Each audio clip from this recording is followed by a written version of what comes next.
ఆంధ్రప్రదేశ్ రాష్ట్రానికి తీవ్ర అన్యాయం చేసిన సీఎం చంద్రబాబుకు పట్టదా అంటూ సిపిఎం నేతలు నాయకులు ధ్వజమెత్తారు.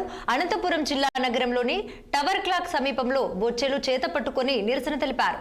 కేంద్ర బడ్జెట్లో రాష్ట్రానికి వెనుకబడిన అనంతపురం జిల్లాకు ఏమాత్రం ప్రయోజనాలు చేకూర్చలేదని సిపిఎం నాయకులు వాపోయారు. ఇదే విషయానికి సంబంధించి మరింత సమాచారం మా కరెస్పాండెంట్ ఆర్కే సూర్య అందిస్తారు. విభజన జరిగిన తర్వాత అత్యంత వెనుకబడిన ప్రాంతంగా ఆంధ్రప్రదేశ్ మిగిలిపోయింది. అయితే కేంద్ర ప్రభుత్వం ప్రకటిస్తున్న ప్రతిసారి బడ్జెట్ లో కూడా రాష్ట్రానికి అన్యాయం జరుగుతుందన్నట్టు సిపిఎం పార్టీ ఆధ్వర్యంలో ఈరోజు అనంతపురం నగరంలోని టవర్ క్లాక్ దగ్గర పెద్ద ఎత్తున నిరసన తెలియజేసుకుంటున్నారు. ఒకసారి సిపిఎం పార్టీ నాయకులు ఉన్నారు, ఒకసారి మాట్లాడదాం.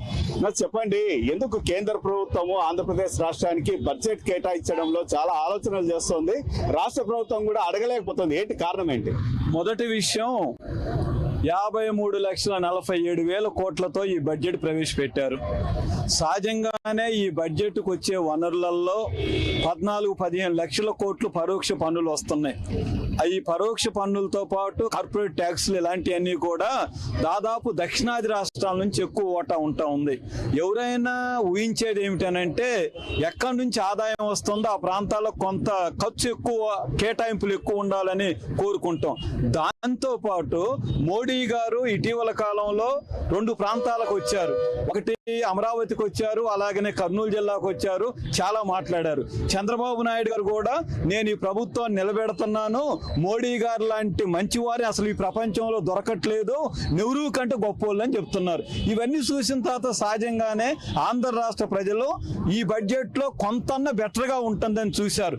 కానీ దుర్మార్గం ఏమిటనంటే గత ఎన్నడూ లేనంత స్థాయిలో ఆంధ్రప్రదేశ్ కి, తెలంగాణకి, అన్ని రాష్ట్రాలతో పాటు ఈ 2 రాష్ట్రాలకి ఎక్కువ నష్టం జరిగింది. ఎందుకని? అమరావతి గురించి మీరు మాట్లాడుతున్నారు. అమరావతికి ఈ బడ్జెట్ లో చిల్లిగా ఇవ్వలేదు కదా. రెండోది, విశాఖ స్టీల్ ప్లాంట్ ఉంది, అది మన ఆంధ్రలో హక్కు. ఆ స్టీల్ ప్లాంట్ ప్రైవేటీకరణ కావద్దని పెద్ద ఉద్యమం చేస్తా ఉన్నాం. స్టీల్ ప్లాంట్ ప్రైవేటీకరణ కాకుండా ఉండాలంటే దానికి సొంత మైనింగ్ ఉండాలి. మైనింగ్ గురించి ఒక్క ముక్క కూడా చెప్పలేదు. ఇది రెండోది. మూడోది ఏంటి?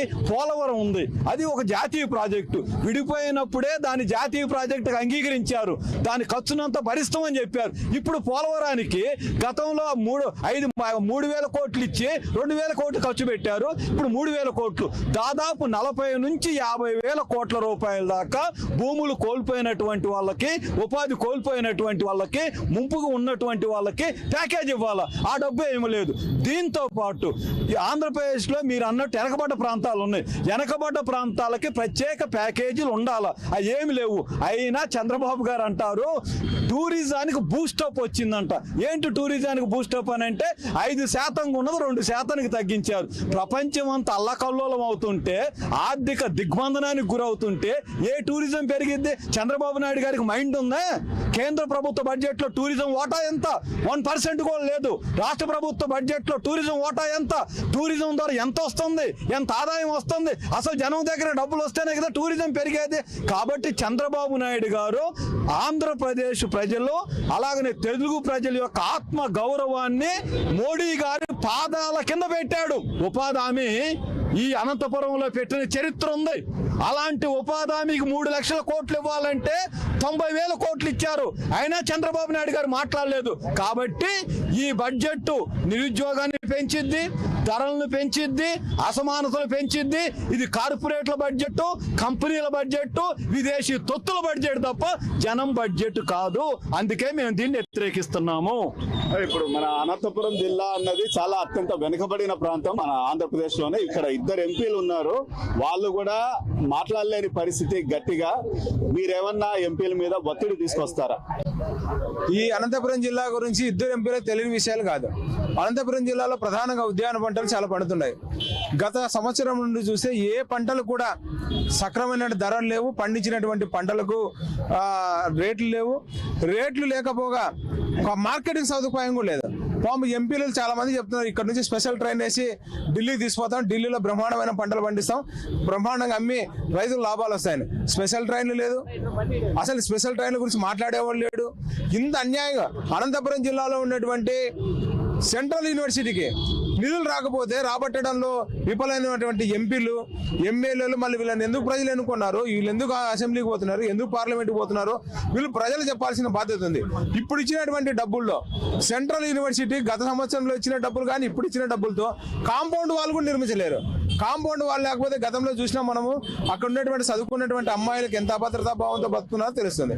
కాబట్టి ఎంపీలు దీనిపైన పునరాలోచించుకొని కేంద్ర ప్రభుత్వం పైన ఒత్తిడి చేసి అనంతపురం జిల్లాలో ఉన్నటువంటి ఉద్యాన పంటలకి సబ్సిడీ రూపంలో ఇచ్చేటట్లు చేయాల్సిందిగా మేము కోరుతున్నాం.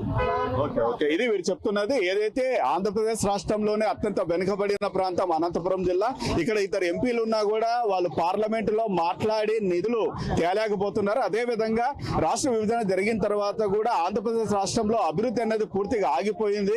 కల్లిబోలి మాటలు మాత్రమే చెప్తున్నాడు చంద్రబాబు నాయుడు, అంతకించి ప్రజల సంక్షేమం గురించి ఆలోచన లేదు అన్నట్టు వీళ్ళు ఈ రోజు అనంతపురం నగరంలో సిపిఎం పార్టీ ఆధ్వర్యంలో చేతుల్లో బొచ్చెలు పట్టుకునేసి నిరసన తెలియజేశారు.